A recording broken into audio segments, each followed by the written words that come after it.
Kita tahu dalam kitab Efesus dikatakan bahwa hanya oleh kasih karunia sajalah kita dapat diselamatkan. Namun yang menjadi pertanyaan saya, Pak, apakah orang yang selalu berbuat dosa dalam hidupnya, namun ia terus berusaha untuk berbalik kepada Bapa dan selalu jatuh bangun ke dalam dosanya tersebut, juga dapat menerima keselamatan tersebut? Ini ya, kita memang diselamatkan karena iman, bukan karena perbuatan kita. Lalu setelah kita beriman, kita diberikan Roh Kudus. Dan Roh Kudus itu akan mengerjakan pembaharuan di dalam kita, sehingga akhirnya hidup kita ini makin hari itu makin baik. Tetapi tidak sempurna. Maka orang setelah dia percaya pada Yesus pun dia bisa jatuh bangun dalam dosa kalau itu memang merupakan kelemahan dia. Tapi dari satu dosa kita tidak boleh mengklaim bahwa ini orang belum percaya Yesus. Tidak. Kita mesti melihat hidupnya secara keseluruhan. Mungkin pada waktu dia dulu buruk sekali. Tapi setelah dia percaya Yesus, hidupnya secara umum membaik. Hanya satu dua hal itu merupakan kelemahan dia. Itu memang dia bisa jatuh bangun di situ. Tapi dari kehidupannya yang lain itu terjadi perubahan. Nah, maka kita tetap harus mengakui bahwa orang ini adalah orang percaya yang sedang bergumul dengan dosanya atau dengan kejahatannya.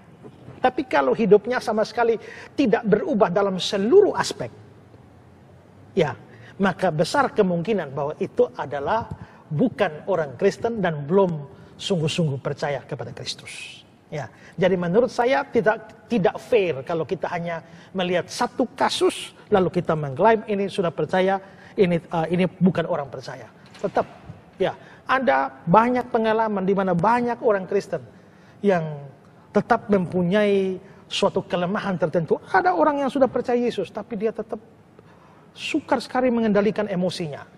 Tapi dalam banyak hal yang lain dia mengalami kemajuan kepada arah yang baik. Dia mengalami pengudusan, satu titik. Itu menjadi pergumulan yang besar. Nah, maka melihat secara keseluruhan, kita tetap harus menyimpulkan ini orang sungguh-sungguh percaya hanya sedang mengalami pergumulan dengan kelemahannya, sehingga dia bisa jatuh bangun, dan karenanya dia terus memperbaharui kembali kepada Tuhan. Ya. Ya. Bapak Pendeta, mungkin saya tanya sedikit dari penjelasan Bapak Pendeta menyangkut iman ini. Mungkin ada orang yang dia betul-betul bertobat, dia sudah terima Tuhan Yesus, tapi dalam tanda kutip, orang ini dia sharing kepada temannya bahwa ada satu dosa yang dia sudah lepaskan, tapi ketika dia ada dalam dosa itu, seperti dia menyukai dosa itu. Itu bagaimana Pak Pendeta? Tanya dia ada pergumulan batin tidak? Dia memang kelihatan menyukai di satu sisi, tapi di sisi lain, ada tarik-menarik atau tidak? Kalau tidak ada tarik-menarik sama sekali, itu mustahil. Itu kelihatan bukan orang percaya. Tapi kalau terjadi tarik menarik, kadang-kadang Paulus bilang kan, yang gue benci itu yang kulakukan. Ya, benar. Nah, berarti dia melakukan, kenapa dia lakukan? Karena dia suka, tapi dia benci juga. Suka tapi benci. Benci, tapi rindu juga. Begitu kan?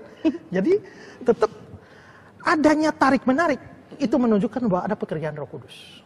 Tapi kalau ya dia lakukan apapun dan tidak ada tarik menarik di situ, ya maka kelihatannya tidak ada pekerjaan Roh Allah di situ. Maka itu bukan Kristen. Tapi Kristen sejati dia bisa tetap. Sekarang gini, kita ambil contoh saja Daud ya. Pada waktu Daud jatuh sama Batsheba, apakah Daud tidak menyukai? Menyukai.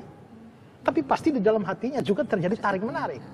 Ya, tarik menarik. Jadi kesukaan kepada dosa itu tidak bisa langsung diartikan bahwa oh ini pasti bukan orang beriman. Ya. Kalau kesukaan itu tidak membawa serta di dalamnya tarik menarik itu bukan Kristen. Tapi kalau kekristenan yang sungguh-sungguh, dia sungguh anak Tuhan, dia bisa jatuh sementara dia menyukai, tapi di sisi lain dia dan dia pengen lepas, tapi dia bisa jatuh lagi. Tapi itu menjadi suatu medan peperangan. Kenapa dia menyukai? Karena ada keinginan daging. Tapi kenapa dia benci? Karena ada keinginan roh.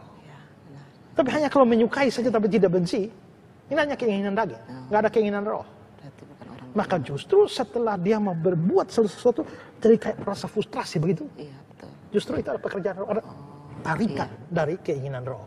Makanya Paulus membicarakan tentang keinginan daging dan keinginan roh. Makanya Paulus bilang, yang aku benci itu yang aku lakukan. Ya, yang tahu yang baik tapi yang dilakukan yang tidak baik. Kalau dia bukan orang percaya, nggak akan ada pemikiran seperti itu.